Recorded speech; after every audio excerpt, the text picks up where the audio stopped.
For the past several years, Ghana, especially the capital city Accra, has recorded massive floods during the rainy season. In 2010, 35 bodies were retrieved from flood waters across the country. In 2011, 19 lives were lost through floods.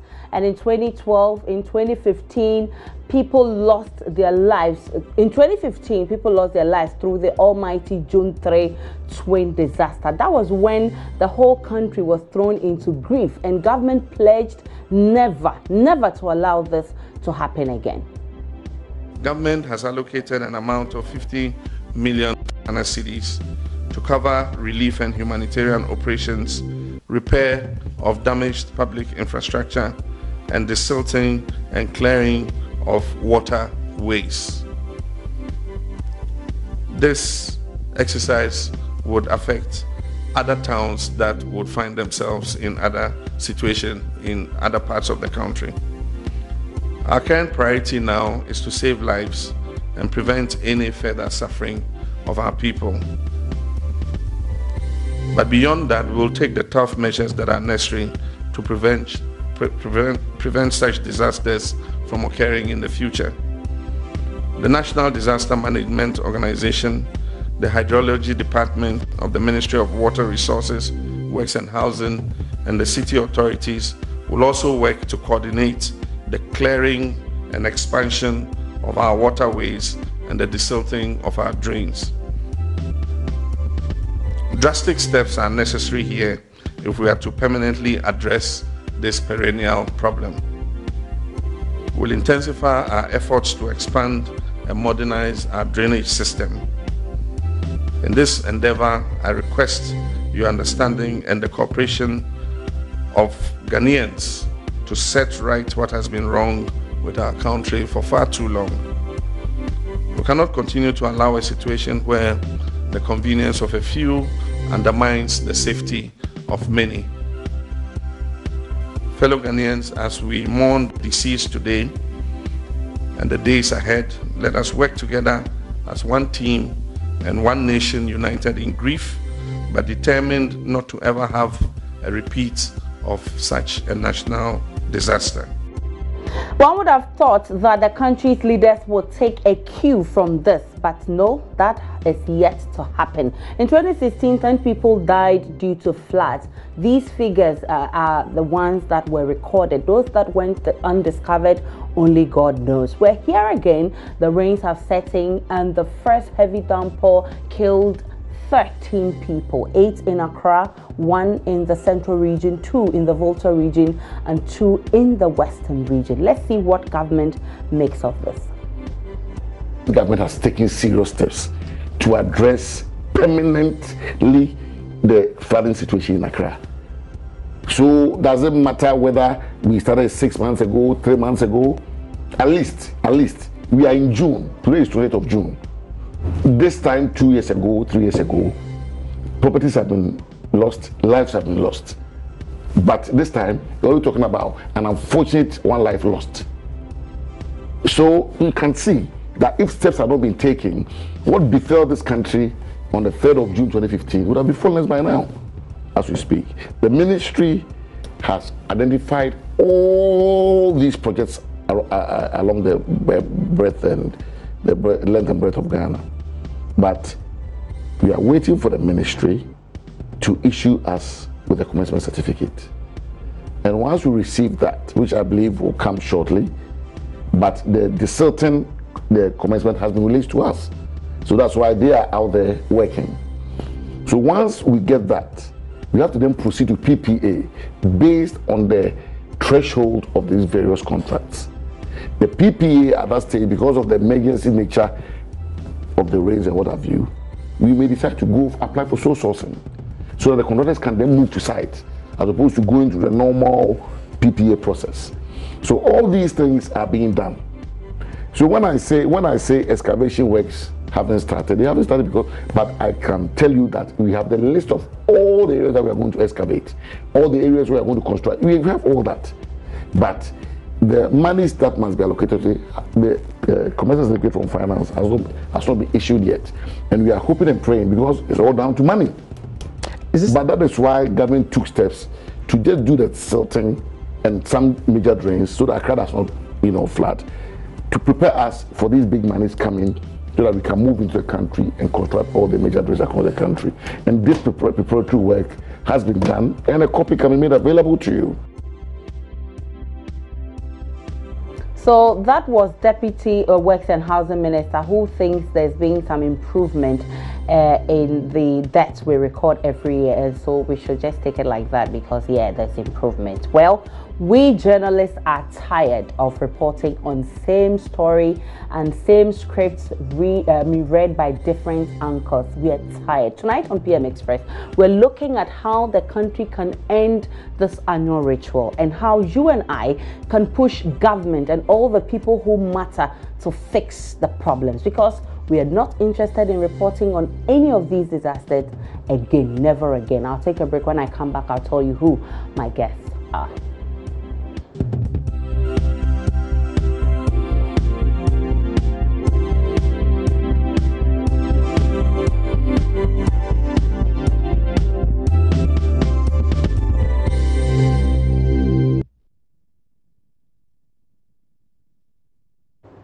My guest tonight, Jojo Kobina, is sitting right next to me. He is a news editor at JoyNews, and followed by Emefa Apau, who is assistant news editor, JoyNews. Good evening to you. Thanks for having you on PM Express.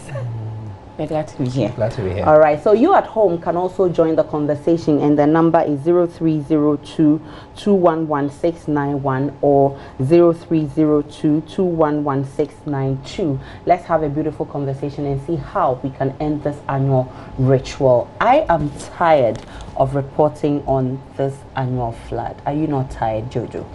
I'm fatigued. I'm beyond tired. Now when the floods, I was here when it started raining on Monday, and I said, come on, today there's going to be flooding, because it was so predictable. It was so predictable. I didn't need. I'm not a soothsayer, but I mean, it was something that I was so angry that night, especially when so many calls started pouring in that we are stranded. We don't have numbers to NADMO. Can you help us? People were literally stranded. And then we had to put out the numbers out there. It looks like we are not really prepared. People had no numbers for the NADMO. They were calling in, they were not getting them. So they called us. And this intro that you gave today, I pray that in 2019, I don't cut this intro and bring it back. For a different anchor to read. And then we would say that Accra flooded and we have not dredged the Odo Lagoon River, and that people have built on waterways, and that we need to build rainstorm, storm. I mean, it is tiring. We need so and so amount of money to clear the debris. Yeah, we need 600 million to build so many stone drainage systems. We need to build this, we need to build that, and then nothing happens. And all we'll do is to just go to the Odoro and then dredge it, leave the sand there, and then the sand goes back into the drain again, and then plastic will choke the system again, and then nothing happens. You know, I was reading the June 3 committee report, and it talked about dredging the lagoon, building storm drains, and also making sure that we reduce plastic waste. But what do we see? It's like same script every time. We have different actors. 2011 flooding, President Ivan Sata-Mills, I remember very well. He was speaking at Circle and he said, okay, we will make sure that this will never occur. We are putting up a system. President Mahama said the same. Now, last 2017, the mayor was here. What was the mayor saying? The mayor said he has put together a comprehensive plan. What happened? We are yet to see that comprehensive plan, but MFI is so frustrating. It's frustrating, seriously. You know, something interesting happened on Monday when we came to work, planning for the abridged version of Newsnight. And Evans Mensah, for instance, leading the meeting, was like, we're actually reviewing the midday news, and he thought that flooding should not even be one of the issues we continue to cover, and that it doesn't even merit being a first story anymore. We largely disagreed, but he pulled out other scripts that we had used for the previous years And it just sits perfectly in the fact that we have the same scripts, different anchors, different victims, and different situations, we'll say, because we are having more and more areas now flooding that it used to. In my close to 10 or 12, 15 years of being a journalist, May, June, July comes and we are looking forward to it because you know that it's going to happen. You don't even need to think too much to write another script. Accra floods, several displaced, 10s or 20s dead. And it's the same script. All the time. All the time. And we wonder, people tell you it's a natural disaster. Rains are natural, but floodings, are they natural? They are not. They are it's a cause of our own actions and inactions as a people. Definitely. Journalists included, politicians included, adults, children, and it's no respecter of persons. Okay. It happens. And it's like the politicians are taking people for granted. You would say that as a politician. We have our parts to take, but the politicians also have their parts. And someone will tell you that, why are you asking me to show you ways that we can end this? Are these people not there to work? They're being paid by the taxpayers' money. So what are they doing? If I am the same person who should come in and tell them that put A, B, C, D together to get this Aisha, storm drains are being constructed out of the blue. It's just stalls. You don't know who is in charge of what, who is monitoring what.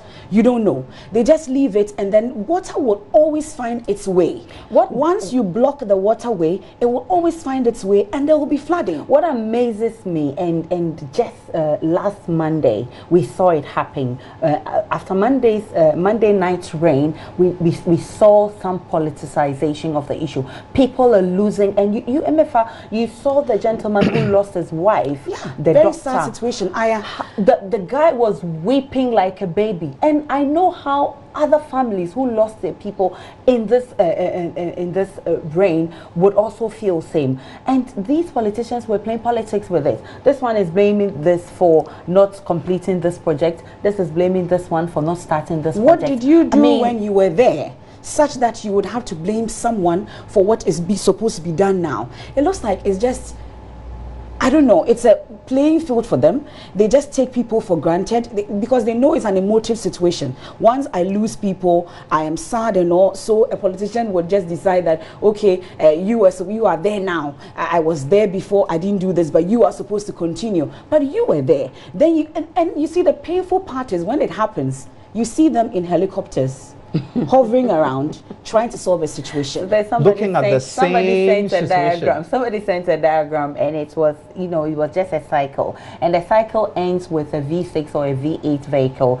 driven by politicians going around to supervise what has happened and then giving sweet talks to the people. And then they tell us, oh, we are sorry, this is very regrettable, and then they put on their best show, being very, very, sorrowful, looking very sorrowful, looking into the camera and saying that this will never happen, we promise you, this will never happen again, we are going to commit X, Y, Z Jojo, amount you of money. listened to the Minister for Deputy Minister for Works and Housing, and if I heard him right, he said, we are just talking about few lives lost. Few lives? Yes, and of course he's saying that they've put a lot of measures in place, and that is why we're seeing 13 people lost in our very first major rain, being few lives. Jesus, I was disgusted when I heard that. To think that one life is not so precious enough that he would say that just 13 lives. You see, that is the reason why I've been saying that when MFA said politicians, we always keep saying that it's an act of God, natural disaster. This flooding is not a natural disaster anymore. Because if you look at what happened in Haiti, it's a natural disaster.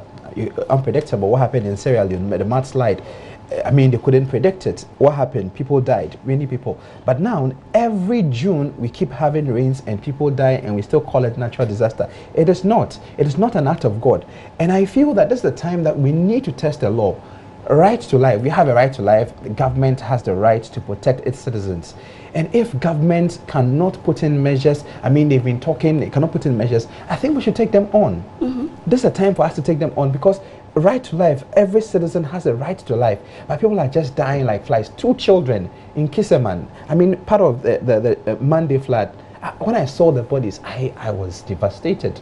You will be, Jojo, you will be. But a politician will say, oh, man, at least we have solved something, we have dredged. Only 13. Only 13. That's so sad. It's so sad. And one school of thought will say, okay, so you're the ones who go there, stand in the hot sun, join long queues and vote for these people. They get there and they forget about you. Because I am thinking that if a politician, if even a member of his family was involved in any of these disasters, I'm not sure the person would describe it as only one life, just a few lives. I am not sure that will happen. Should we stop voting, MFA? Of course, we can't stop voting. It's our constitutional mandate as a people. But you see, we need to get to a point where, as voters or as Ghanaians, we'll be able to hold our people accountable, not fearing their faces, and telling them as it is. And it starts with you and I, in their face. Yeah. And it starts with you and I. It comes to a time for them to campaign. They go to the worst areas in this country by boats, everything. They get to the people for them to vote for them. Means they will go just there. When they vote, they forget. They don't wait till another anymore. 4 years and go there. But I'm sure we'll get to our responsibility also as a people, not just the politicians. Definitely. Of course, they have a responsibility to give us the storm drains. They are supposed to do what they need to do, dredge the Odo and all that, so that when it's June, July, May, June, July, we will not experience these floodings. But I'm sure as a people also, we have a responsibility. Definitely. It's not just the politicians. You get to a situation, an area where it's about to rain, and people take their rubbish and they are going to throw it in the gutter, the nearest gutter, because the rains will carry it away, not knowing where it will go. Yeah.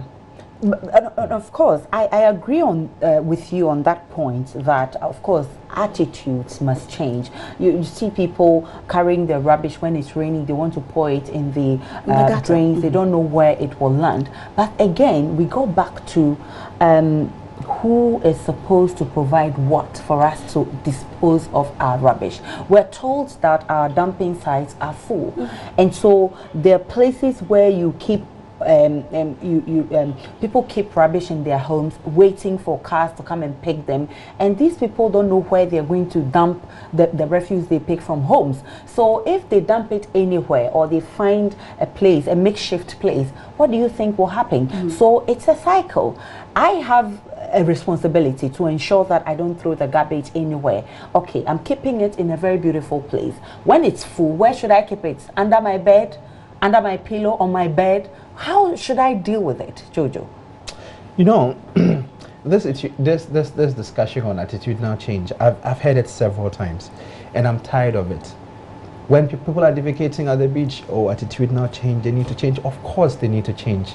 But we have been talking for so long, and we need to stop talking and start acting. I remember spending some time in Kigali. In Kigali, when I saw one young boy drop a bottled water. Right. He kicked it, and when he put it on the floor, he kicked it, and I saw about 6 people quickly swam him, and then they started beating him. They were like, carry the thing, carry the thing. It is because people are punished when they do things like that. How many people do we punish? We don't. Okay. And then we have this issue of landfill sites where people are not dumping, and so people keep.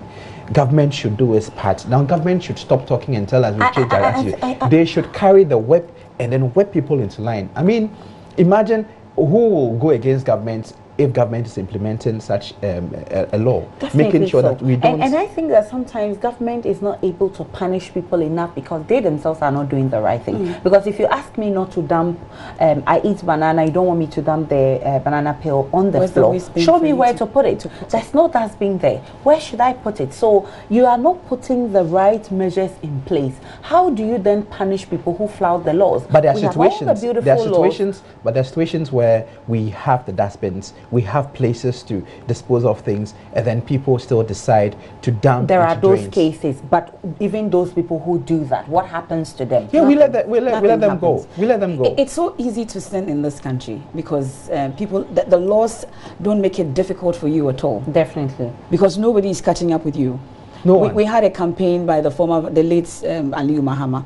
Wabodam. You saw that Yes. But in this case, Aisha, you see someone throwing dustbin out of a trotro. You stop a trotro and tell them that they should pick it. Oh, Fio, we too know. A higher bedroom. You know, that's it. So it's so easy in this country for you to just sin and get away with it, or flout the rules and the laws and just get away with it.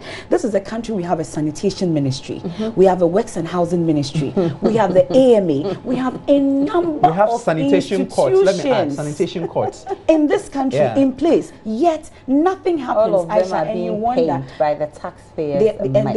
To add, they have the V8s, they have everything, but nothing works. Sanitation Minister Joseph Kofiada says they are on course to making Ghana one of the cleanest cities in Africa. And in fact, and he gave a deadline in June. June was the deadline, and if they will my tell memory you serves June me has right, not we have about 8 days. yet.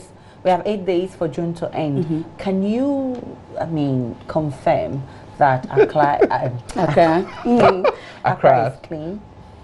I don't know. Maybe it's the areas that they live, but I live in the Odoko area, and it rains, and Dakuman Junction, for instance, is no more trouble because it's so flooded. You can't pass through because you're seeing videos that people get carried away in their cars because you have to park. Potholes everywhere, and you wonder that you pay taxes as a taxpayer. As journalists, we also do the same things that ordinary Ghanaians do. But what happens? So I wonder, we have so many ministers, so many ministries, so many departments and agencies, but yet nothing happens. And lives are lost every year. And it's as a journalist, I am tired of covering floods. We are all frustrated. Seriously, we are all frustrated, and that is the reason why we're inviting you at home to join us to push government and all the people who matter to fix the problems, because it is no longer funny. It is no longer funny, and I sense that some apathy has set in. People no longer care. If you see somebody throwing away, they are like, oh, we make obey me. Let it be, So apathy has set in, and it's very dangerous when it gets to that point. Let me take a break on PM Express, and let me announce the numbers again. You can join in this conversation: 03022116912 or 03022116912. 03022111692. You can join the conversation. When we come back, we're looking at how to reorient people to begin to put on that patriotic clothing, that if I see you doing anything wrong, I have to be able to be bold to correct you, and even to tell the people in charge, tell them in their face that you need to fix this problem. We're back in a jiffy.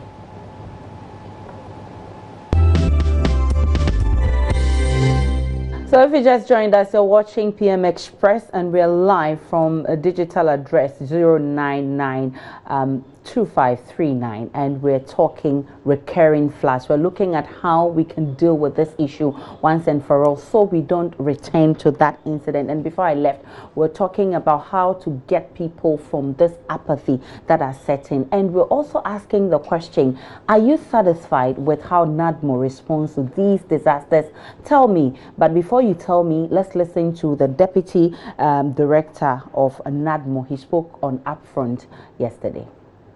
I'm telling you, up till now, the car I used during the campaign in 2016 is the same car I'm driving up till today. You are driving your personal car? My personal vehicle.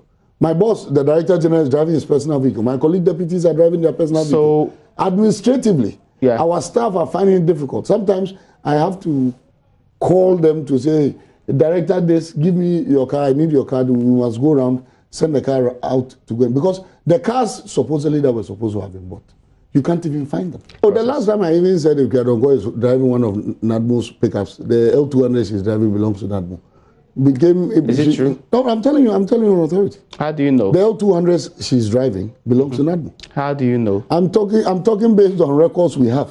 The records we have. The cars were brought and licensed in the name of NADMO. Yeah. Licensed and issued in the name. So she's illegally possessing government vehicles. That's why we said we want that car to be returned. So why have you not gone for it? Yes, I can't just go. I can't. Why have you not deployed state institutions to go for it? It's like today telling me because this building sitting here is illegally position because it's sitting on waterway, I can just move my excavators from NADMO and come and pull the structure down. No, it's not actually the same. Have you reported to the police on that? Have you reported to the police on that? So on the basis of that, I can't just come and demolish the structure. There are processes and procedure that you must follow. So that's why I say we've asked Attorney General to advise us properly as to what legal action or what possible action we can take.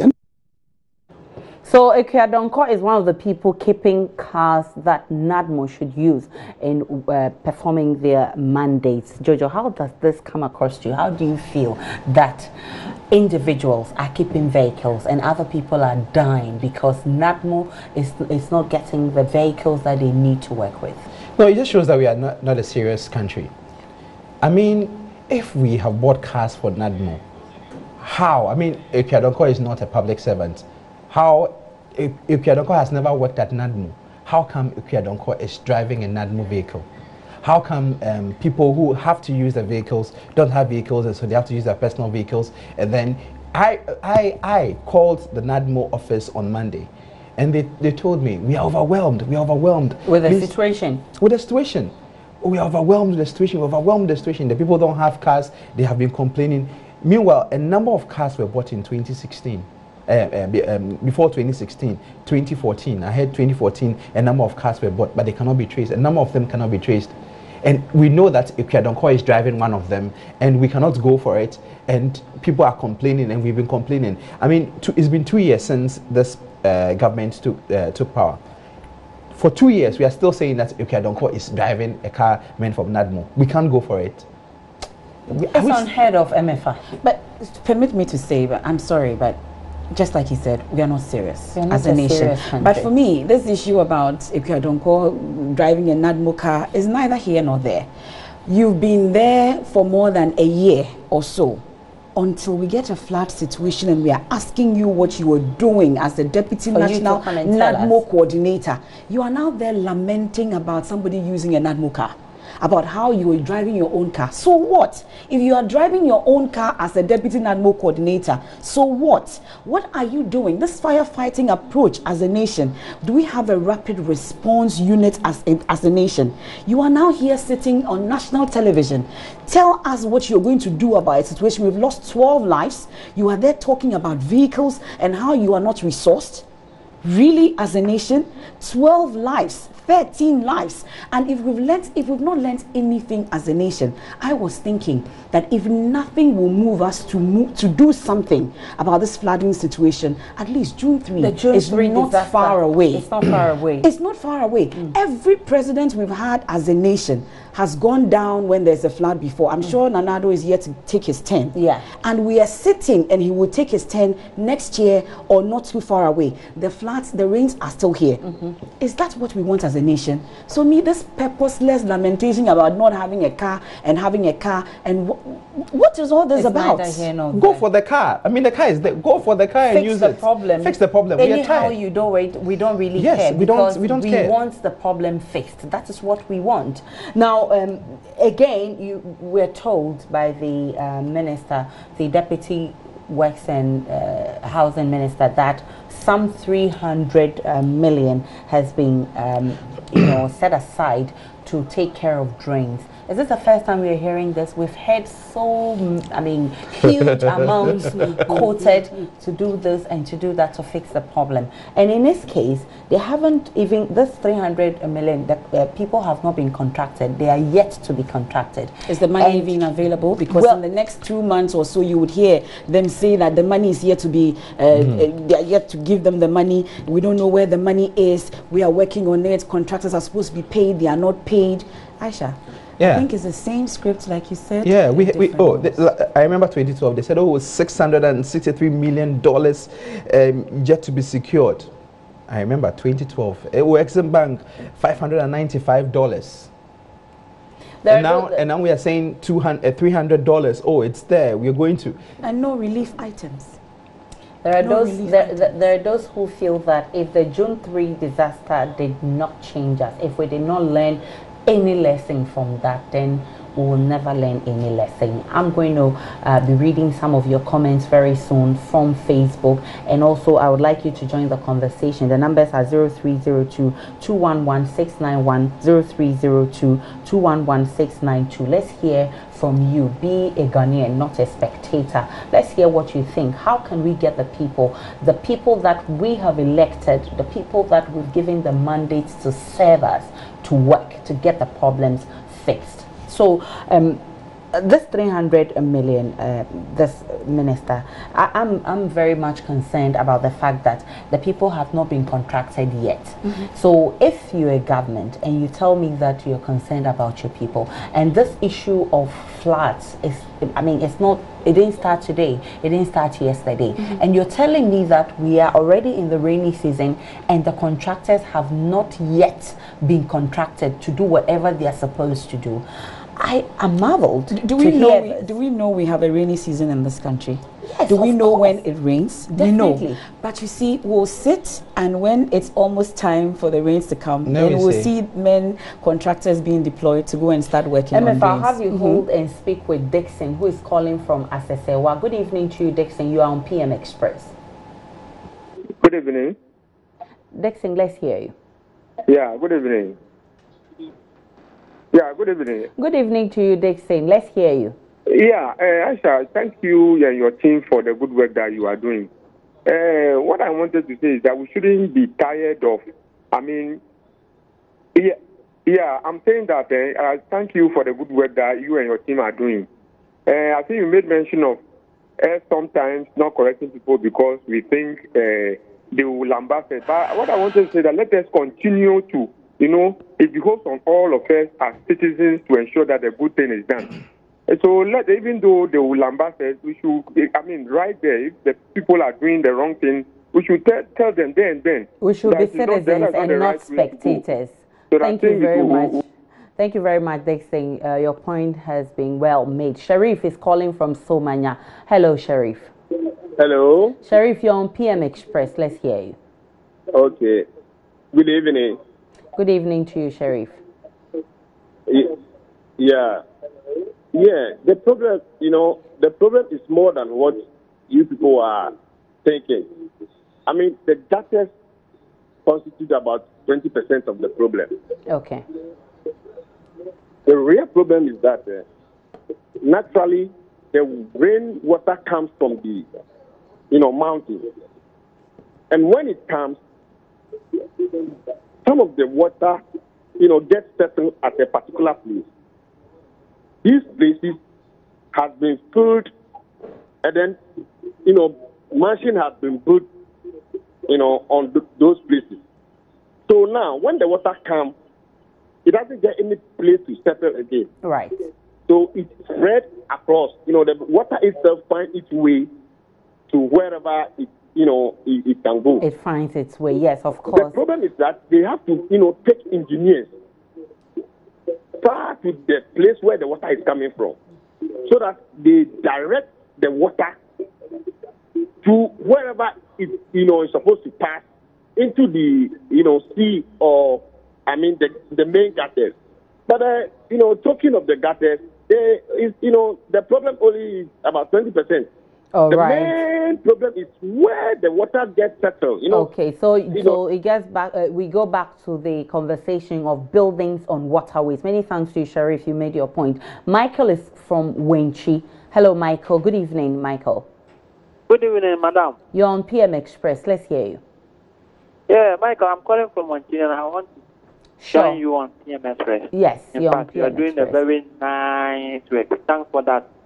Thank you. But one thing that I want all Ghanaians to know is that, look, you hear some of these politicians saying we have released $15 billion, what.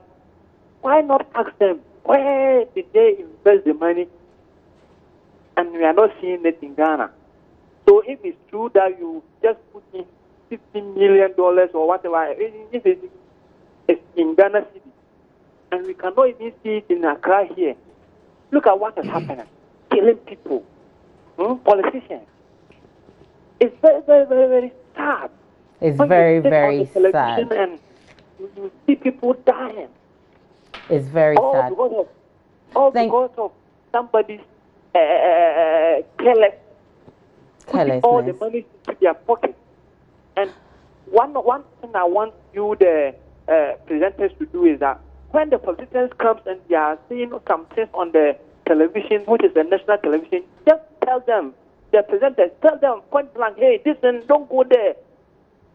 Thank you very much. Michael is calling from Winch, and you could tell the passion with which he's speaking, and it tells you that we are not the only persons angry.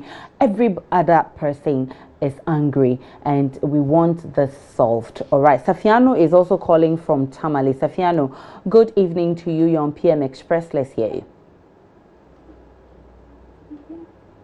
Hello, Safiano. Hello. Safiano, you're on PM Express. Let's hear you. Yeah. Good evening to Aisha and your panel. Good evening, Safiano. Yes, I can hear you. Make your point, Safiano. We're all listening. Yes. Actually, good evening to you and your panelists. Yes, actually, the main problem. Yeah, the main Safiano, problem. can you lower the volume of your TV set? I think it is distracting you. Please do that and call us back. I'm going to also get to read some of your messages or comments on Facebook very soon. But let me pick Emmanuel also from Yendi, and then I'll come back to the studio. Good evening to you, Emmanuel. You're on PM Express. Hello, good evening. Emmanuel, we are all ears. Am I on there? Yes, we are all ears. All right. Yeah, thank you very much for the discussion. Yes, I have two things to say.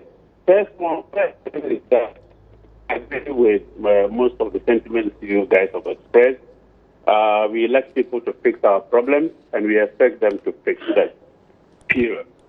And then the second thing is that, you see, much as we want the politicians and those in authority to fix our problems, you journalists should also help and continue with the education of the citizenry concerning all the things that we do, the small things that we do daily to contribute to this kind of problem.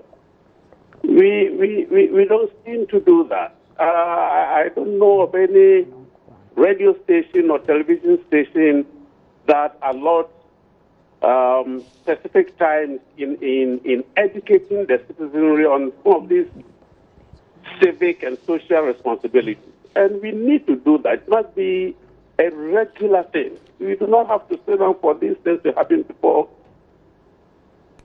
All right. Many thanks to you, Emmanuel from Yendi. Mohammed is from Senya Breko. Mohammed, you're on PM Express. Let's hear you. Yes, hello? Yes, Mohammed, we can hear you clearly. Yes. Good evening. Good evening to you, Mohammed. Please, can I speak our local language? Which dialect, please? Yes. Can I speak our local language? Which dialect would you speak? If I can translate, I would allow you. Yeah, Fanti. Okay, please go ahead. Yeah, Madam Pachama, good evening. Yeah, Joso. Yeah, Madam Pacho, one kasa, Metamate Pase program amuyi. Bacho, one kasa mosha, Ghana, impenifor mudi enimino, homogene yeun. Why we share every time it be June 3rd and I say June 4th, Piano. We in Shota, and Silver Father, now a fire now Ghana Kumwa. In Penifor, mudi enimino, into mommy, one kasa mosha, in Penifor, Omokano quite rare. Mommy, in Penifona, you would be in Penifona, something like no quite money. All right. Thank you very much. Mohammed is calling from Senya Breko, and he is certainly not happy with our leaders.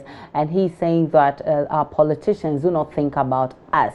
And so, of course, he wants them to act now. Let's get on to Facebook and read some comments. Alexander says Ghanaians never think of tomorrow. If they're doing something, it's only today. I blame politicians who travel out of this country with large amounts of money but come back with no ideas to build this country. All they know how to do is to celebrate their own pockets. Sharif Dean Alidu says the government and the AMA should take measures to stop flooding in Ghana. People should avoid building on waterways. And Fred Bolton AJ says remove the hawkers from the streets. Those are some comments on Facebook. And I'm coming to you, MFA. Building on waterways. We've had serious issues with this building on waterways. And a lot of the time you see AMA going to put red ink on a building, stop work. First of all, I ask myself, how did the person build up to that point? Because mostly, if somebody builds up to a certain point and the matter gets to court, it is likely that probably the judge may ask you to compensate them. Yeah, may ask you to compensate them before you demolish the building. Or in certain instances, if you look at where the building has gotten to, it will be difficult for the building to be demolished. So where were the AMA people when the building started? And I know that at every level of the building, there are people who need to check and make sure the right things are being done. Who gives the permit in the first place? So you see the red ink there, and then the red ink will be there and the building will be completed, and whatever happens will happen. Well, for your information, if you have a red ink yourself, when you start building, you start writing, stop work on it. So by the time they come, they know that they've been there. And if you are able, if you've written it yourself, if you have your own red ink. But you see, I always ask myself that who is watching such that, just like you're saying, such that I wouldn't have to build in the waterway? Do we have a plan as a country? Do we have a town and country planning? When you go there, we are told we have a beautiful plan in place. There is, we are told. Aisha, you'll be surprised that we have a beautiful plan. Accra is carved out. There's a plan sitting at the town and country planning as we speak. As for the town and but who is implementing it? The least talked about them, the better, because they will tell you that they don't have the resources to work with. Because nobody cares about planning the country. Nobody cares about planning the town. Everybody just gets up and builds. Because if we have a plan in place, there is no way, and it boils down to the laws. Every place is demarcated. You know where to put up a building. You know where to put up a building. You know where there should be a street. You know where the water should flow through to the drainage. I mean, should we be having these problems, Jojo? No, we are just selfish. The town and country planning people, what do? They write, stop work, produce permits. And then when you go and see them, they take their cut, they take their money, and then the buildings, you see them spring up. And then they keep taking the money, they go on retirement, and then they also join in the chorus, to sing the chorus of flooding. And they would say, the country is not trying, government is not trying, but the workers there, they are not doing. You see, so, I mean, it is a huge problem. As she said, we have clearly demarcated lanes where roads should be, drainage should be, where you shouldn't build, where you should build, but it doesn't happen. But how many buildings in Accra submitted permits to the town and country planning before the buildings were erected? When you go and check, you'll be shocked. Many don't, and then they just go and give some small money to some people, and then people pocket the money, and then we come back here again, and then we come and complain, and then the same people come and join the chorus and say that Accra is flooding, and we need to change, and we need to do something. I think something drastic should happen. I don't know, but I think that politicians should just do something. Everything they have said, all the committees that they have set up, they should just implement all of the recommendations, and then we're tired. MFA, what's the way forward? I mean, as journalists, what role should we play to get these people to do what they're supposed to do so that all of us will not be singing this tune again? Asha, from the 1970s, the journalists have played the same role that they ought to play. To hold politicians accountable, to hold those in power, and to ensure that they educate the people to be able to do the things they ought to do. But is it yielding any results? Because that's why we're sitting here saying we're tired as journalists, because we would say everything we ought to say, but we won't stop. Just like the caller said, it's not time for us to stop. we will continue to hold power accountable, ensure that those who are supposed to do what they ought to do will do it. And me, I have vowed that whatever it takes for the politicians, once you have put yourself out there that you want to be a leader, you need to be able to ensure that you do what you're supposed to do, and we will make sure that happens, no matter what it takes. Jojo, we must make sure it happens. I think on that, I think we need to launch a campaign. We need to sustain the campaign. I think the campaign just like we did with the Galamsey, I'm sure. Yeah, I think we should continue. I mean, whether the rain stops or not, we should go back. We shouldn't go to sleep. We shouldn't go to sleep. We should bring back the issue and keep talking about it. We should have a campaign, have a sustained program, so that we can hold the politicians to their words, because we can't have the same thing. I mean, the Accra mayor cannot tell us in October 2017 that he has a very big plan. Amazingly, in all of this, he spoke. He said, I'm told he's out of the country. He said, no, the mayor was interviewed, and then he said it was only Adabaka that flooded. And then again, I think I heard him speak. He said people who live in low-lying areas, when they realize that it's about to rain, they should just live there and go to places where, like, seriously. Well, but did you see them? Did you see them in the helicopter going around to inspect? What were they inspecting? I the least talked about that. That was after the rain. That's all time will allow us, and you can tell that it's being a very passionate evening. I mean, one thing runs through that: we journalists are tired, but that will not break our bond. We'll keep on putting power in check. We'll hold them accountable. The people out there are tired, and they want their leaders to do something. At least they're the ones who stand in the sun in long queues to vote those people into power. So let's not end it here. Let's keep on talking, and let's know that it's a collective responsibility. Until floods stop in this country, we will never stop talking. My name is Aisha Ibrahim. Many thanks for watching. As on Monday, we're here to do it all over again. Have a great one.